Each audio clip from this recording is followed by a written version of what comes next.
Philip, utenda kujere iwe. Unena my problems akawanda. I'm telling you. You don't know the problems that you have.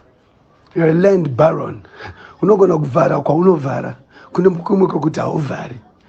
Tikichatenga kurova ma-debates chaichayo land baron, how you've managed to be doing all those things. Uchingonyepa and self-stand-led, nana chombo, uchifixa mapaper, unana register, vese, unosungisa vani wewe.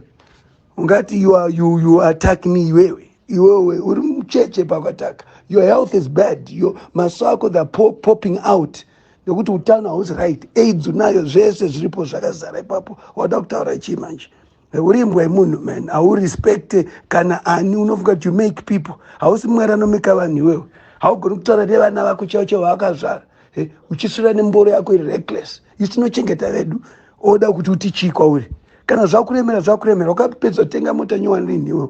Wapera man. Apa kesha chauna. Ini ndokupedza Phidza kana kumamisa chako ndokumamisa. Andina fani nini ndinouya noinchi kutsvaga. Wajaira too much man.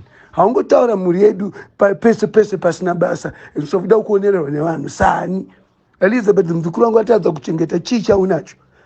Chicha unacho.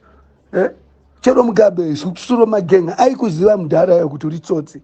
Oda kupretenda kuti chintu wakatengesa ID futi pacholocho wasvikirwa nana mujuruku kuoffice kwako ukatengesa vanhu uri kukangana izvozvo. You're a vacillator man. Ina handina fani Phidza ndotokutaura izvozvo.